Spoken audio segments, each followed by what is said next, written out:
ഉറക്കെ വിഷയത്തിന്റെ വൈപുല്യത കൊണ്ട് പെട്ടെന്ന് ഞാൻ പറഞ്ഞു പോവുക. അള്ളാഹു നന്നായിട്ട് കിടന്നെടുത്ത് എഴുതാക്കാൻ അള്ളാഹു തൗഫീഖ് നൽകട്ടെ. മോനെ ഖുർആനാണ്. അപ്പൊ നമ്മളൊക്കെ എവിടെയുണ്ട്?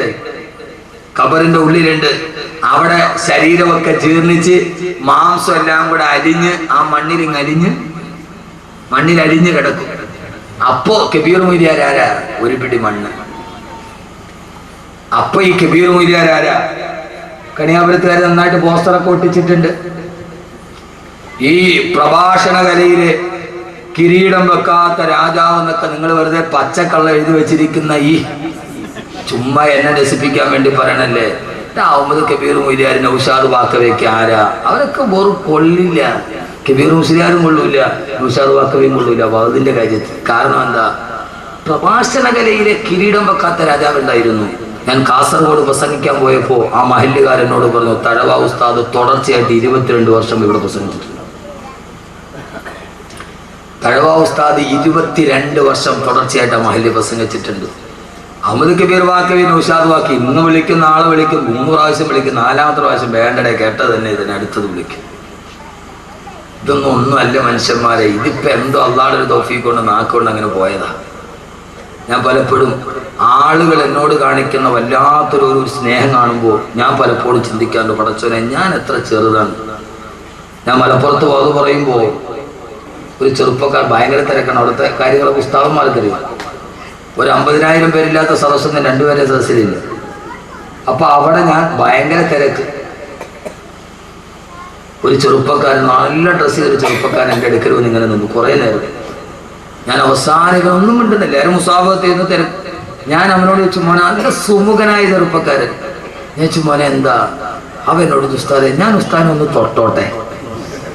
ആ കുട്ടി, ഞാൻ ആ സമയത്ത് വല്ലാഹി ഞാൻ പറയും എൻ്റെ കണ്ണ് നിറഞ്ഞു പോയി. ഞാൻ ചോദിച്ചാൽ അഹമ്മദ് കബീർ നീ ഇത്രയൊക്കെ ആയിട്ടുണ്ട്? അവനവൻ ചെറുതാണെന്ന് തോന്നുന്ന രീതിയിൽ ഈ സമുദായം നമ്മളെ സ്നേഹിക്കാൻ തുടങ്ങി.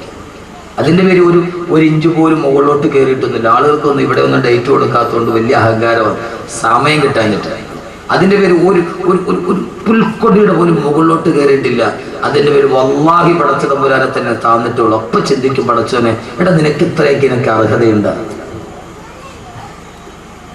അബൂബക്കർ റളിയല്ലാഹു അൻഹുവിനെ എല്ലാവരും സ്തുതിക്കുമ്പോൾ അബൂബക്കർ പടച്ചവനെ എല്ലാവരും എന്നെ വലിയ മഹാനായിട്ട് കാണുകയാണ്. അല്ലാഹുമ്മ ഗ്ഫിർലി മാ ലാ യഅലമൂൻ. പടച്ചവനെ അവരറിയാത്ത തെറ്റെനിക്കുണ്ട്, നീ അതെനിക്ക് പുറത്തു താ അല്ലാഹുവേ എന്ന് അബൂബക്കർ റളിയല്ലാഹു തആല ദുആ ചെയ്തു. വജഅൽനി ഖൈറൻ മിമ്മാ യദുന്നൂൻ. അവരെന്നെ ആദരിക്കുന്നതിനേക്കാളേറെ നിന്റെ മുമ്പിൽ എന്നെ ആദരിക്കണേ അല്ലാഹുവേ എന്ന് ദുആ ചെയ്യുമായിരുന്നു സയ്യിദുനാ അബൂബക്കർ സിദ്ദീഖ് റളിയല്ലാഹു അൻഹു. 22 വർഷം മുടങ്ങാതെ വാദ് പറഞ്ഞ മനുഷ്യൻ. ആ മനുഷ്യൻ, എന്റെ പ്രിയപ്പെട്ട സഹോദരങ്ങളെ, ആരാണെങ്കിലും അവൻ അന്ന് ഖബറിന്റെ ഉള്ളിൽ ഒരു പിടി മണ്ണാണ്. എത്ര സൗന്ദര്യമുള്ളവൾ, എത്ര കറുത്തവളും വെളുത്തവളും ഒക്കെ മണ്ണിന്റെ അടിയിൽ പോയ ഒരു പിടി. മീകായിൽ അലൈഹിസ്സലാത്തു വസ്സലാം മഴ പെയ്തു. ആ മഴവെള്ളം വന്ന് ഈ നമ്മുടെ ശരീരം ഇപ്പൊ ഞാൻ വിളിച്ച് ലേലം ചെയ്ത് കൊടുക്കൂല. അതവിടെ ഇപ്പൊ ഞാൻ ലേലം ചെയ്ത് കൊടുക്കും.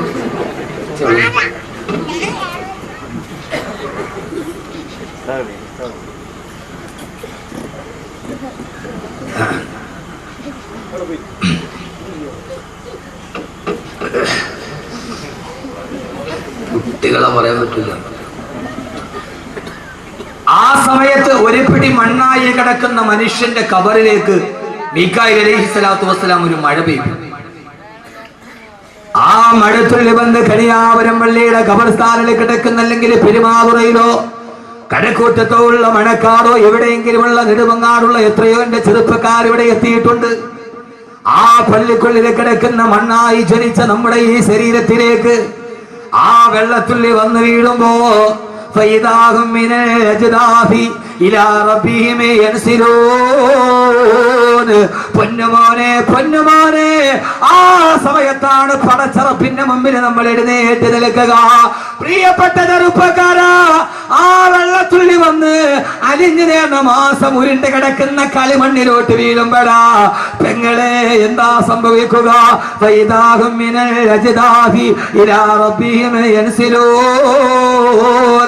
ആകാശത്തിന്റെ തമ്പുരാന്റെ ഭൂമിയുടെ തമ്പുരാന്റെ മുമ്പിലേക്ക് എഴുന്നേൽക്കുകയാണ്. എങ്ങനെയാണ് എഴുന്നേൽക്കുക? അവനവന്റെ ശരീരത്തിലെ മണ്ണുകൾ തട്ടിമാറ്റിക്കൊണ്ട് എങ്ങനെയാണ് അവൻ ജീവിച്ചിരുന്നത്, അതേ രൂപത്തോട് ഭാവത്തോട് അവൻ ഖബറിലേക്ക് എഴുന്നേൽക്കുമെന്ന് വിശുദ്ധ ഖുർആൻ. എങ്ങനെയാ എഴുന്നേൽക്കുന്നത്? എങ്ങനെയാ? സത്യവിശ്വാസികളാണെങ്കിൽ, അല്ലാഹുവിനെ അനുസരിച്ച് ജീവിച്ചവരാണെങ്കിൽ, പടച്ചറപ്പിനെ ഭയന്ന് ജീവിച്ചവരാണെങ്കിൽ അവനവന്റെ കുടിമാടത്തിൽ എഴുന്നേൽക്കുമ്പോൾ അവൻ വിളിച്ചു പറയും അൽഹംദുലില്ലാഹ് അൽഹംദുലില്ലാഹ്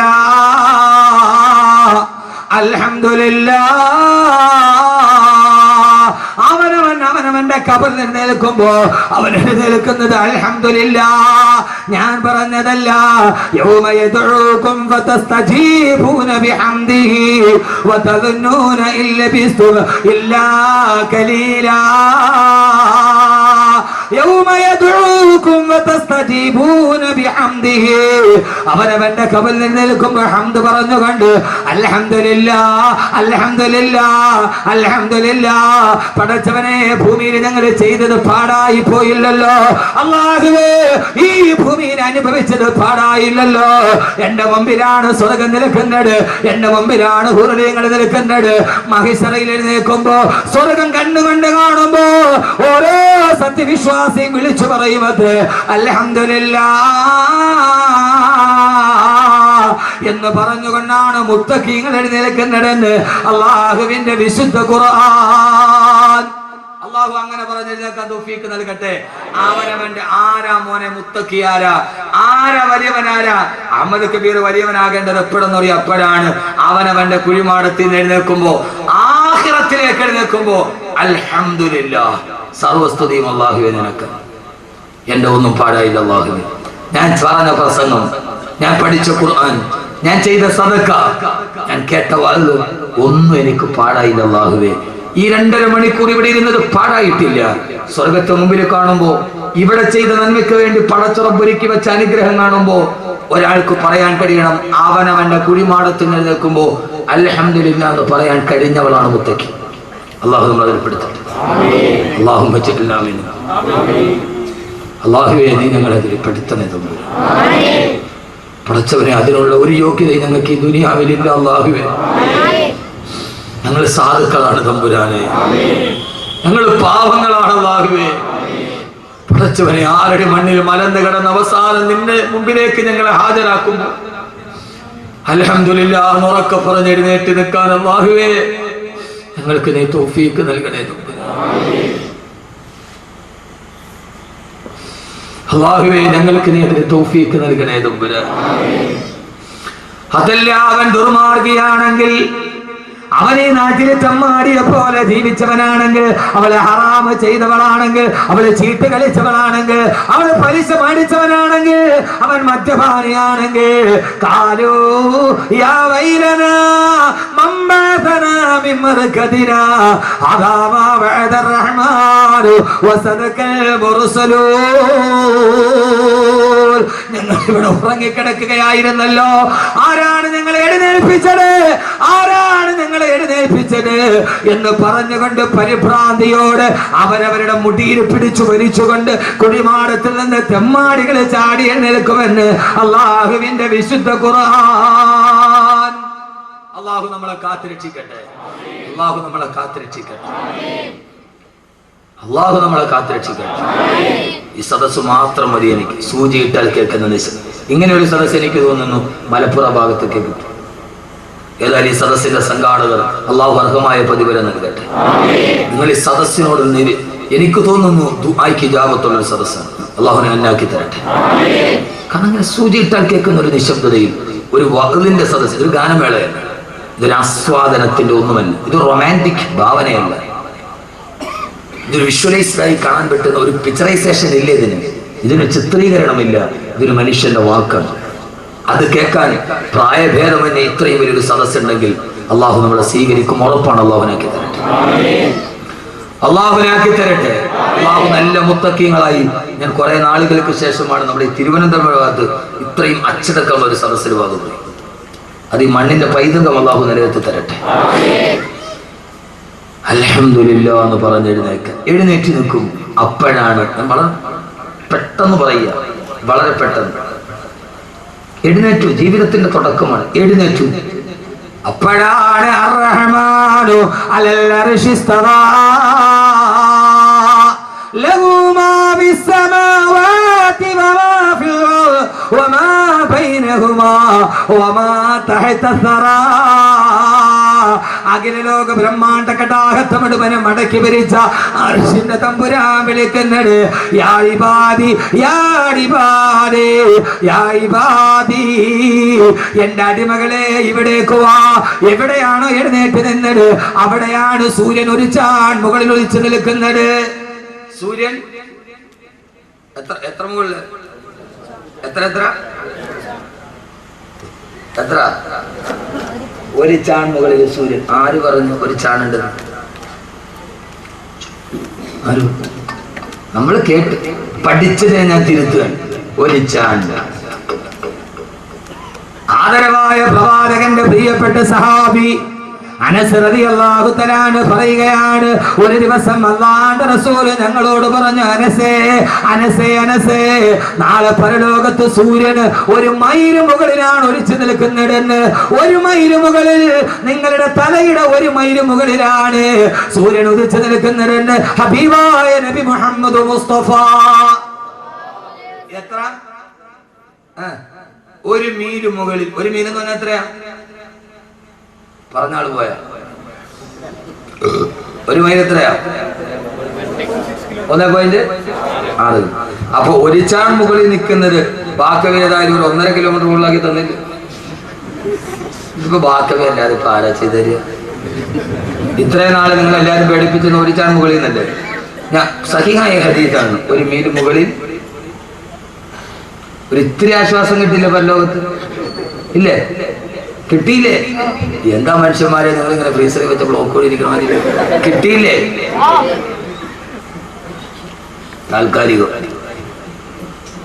താൽക്കാലികമാണ്. അനസ് റളിയല്ലാഹു അൻഹു പറയുകയാണ്, അറബി ഭാഷയിൽ മീലെന്ന് പറഞ്ഞാൽ അത് സുറുമക്കുപ്പിയിലിടുന്ന കോലിനാണ് മീലെന്ന് പറയുക. ഒരു ചാണ് പോലുമില്ല, സുറുമക്കുപ്പിയിലെ കോലിന് മാത്രം ഉയരത്തിലാണ്. ഒരു ചൂണ്ട് വിരലിന്റെ വലിപ്പം പോലും ഇല്ലാത്ത മീലെന്ന് പറഞ്ഞാൽ 1.5 കിലോമീറ്റർ എന്നല്ല, സുറുമക്കുപ്പിയിലിടുന്ന കോലിനാണ് മീലെന്ന് പറയുക. ഒരു ചാൺ പോലുമില്ല, ഒരു സുറുമക്കുപ്പിയുടെ കോലിന്റെ വലിപ്പത്തിൽ ഒരു ചൂണ്ട് വിരലിന്റെ പോലും മുകളിലല്ല. സൂര്യനും നിന്റെ ശിരസും തമ്മിലുള്ള അകലമെന്ന് നബി മുഹമ്മദ് മുസ്തഫ. എന്റെ പ്രിയപ്പെട്ട ചെറുപ്പക്കാരാ,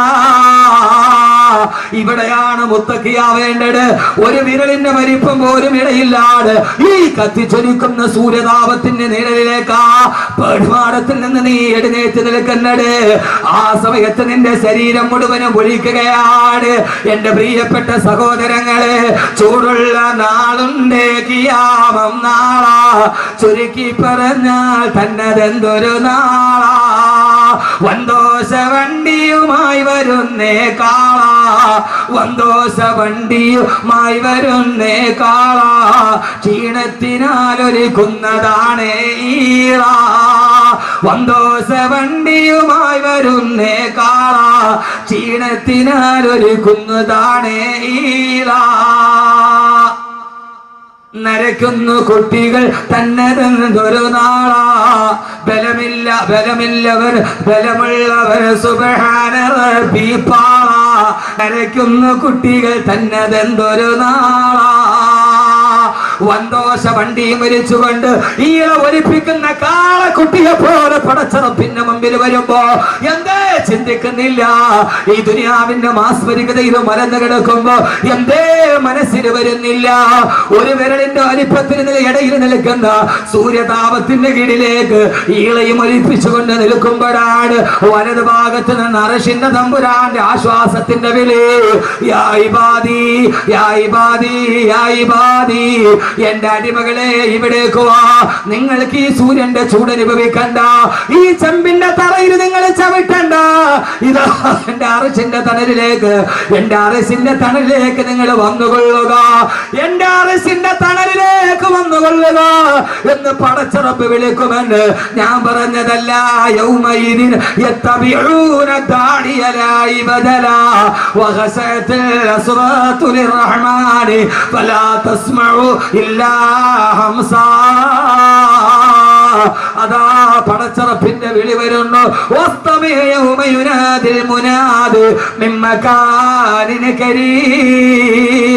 സൂറത്തുൽ കാഫാണ്. തൊട്ടടുത്ത സ്ഥലത്ത് നിന്ന് വിളി വരികയാണ്, എന്റെ അടിമകളെ ഇവിടേക്ക് വരിക. ആ സമയത്ത് അല്ലാഹുവിന്റെ അടിമകൾ എഴുന്നേറ്റ് നടക്കും പടച്ചറപ്പിന്റെ അർശിന്റെ തണലിലേക്ക്.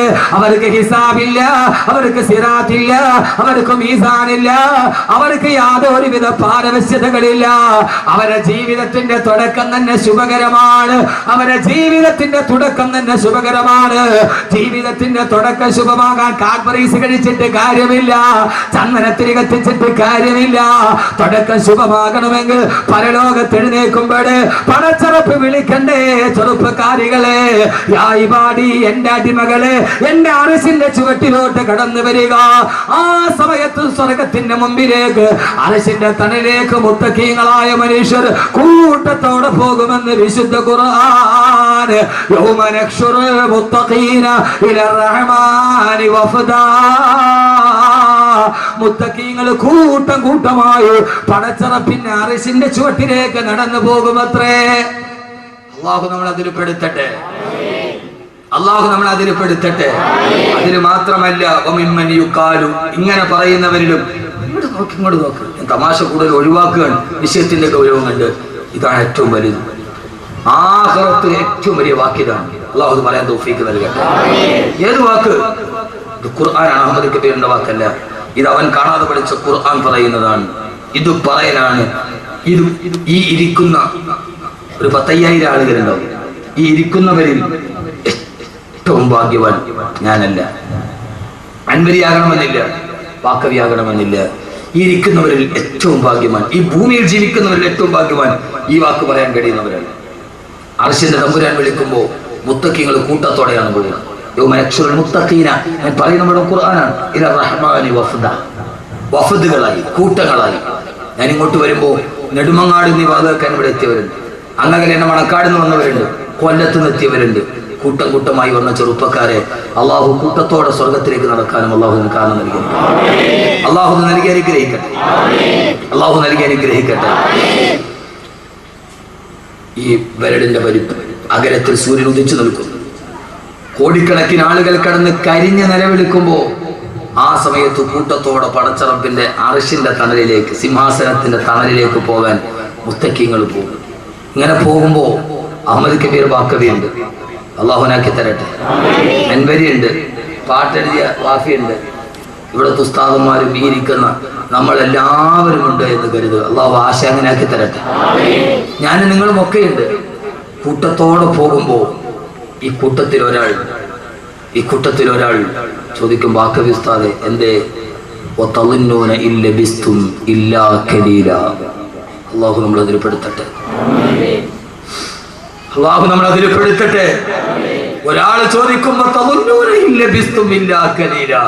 ഉസ്താദെ മരിച്ചിട്ട് ഖബറിൽ അധിക നാളൊന്നും നമ്മൾ കിടന്നില്ലല്ലോ, മരിച്ച ഉടനെ നമ്മൾ ആ മഹിശറയിലെത്തിയത്. ഞാൻ ഈ ആയ തോന്നിയിട്ട് കരഞ്ഞു പോയിട്ടു. ഈ വിജ്ഞാനം പഠിക്കണം, പിന്നെ ചെറുപ്പക്കാർ ഈ വിജ്ഞാനം പഠിക്കണം. നിങ്ങൾക്ക് ദുനിയാവിൽ എന്ത് നിങ്ങളുടെ കയ്യിലുണ്ടായിക്കൊള്ളട്ടെ, എന്ത് കോടികൾ നിങ്ങളുടെ കയ്യിലുണ്ടായിക്കൊള്ളട്ടെ, പക്ഷെ ഈ വിജ്ഞാനം നിങ്ങൾ കളയരുത്, ഈ വിജ്ഞാനം നിങ്ങൾ കളയരുത്. ഇതെന്തൊരു വാക്കായിരിക്കും. വാക്കായത്. അർശിന്റെ തണലിലോട്ട് നടന്നു കബറിൽ നിന്ന് എഴുന്നേറ്റ ഉടനെ അർശിന്റെ തണലിലോട്ട് നടന്നു പോകുമ്പോ ആ സമയത്ത് കൂടെയുള്ളവരോട് ചോദിക്കും, ആ പള്ളിക്കാട്ടിലെ 6 അടി മണ്ണിന്റെ ഉള്ളിൽ അധിക നാളൊന്നും നമ്മൾ കിടന്നില്ലല്ലോ. കബറിൽ 1 നൂറ്റാണ്ട് കിടന്നിട്ട് ആ 1 നൂറ്റാണ്ട് 1 സെക്കൻഡ് പോലെ കഴിഞ്ഞു പോകുന്നവർ. അള്ളാഹു നമ്മൾ അതിൽ പെടുത്തട്ടെ. ഏതായാലും ലോകാവസാനം നടന്നിട്ട് ഏറ്റവും അവസാനം മരിച്ച ആളും ഏറ്റവും കുറഞ്ഞ 40 വർഷം കബറിൽ കിടക്കും.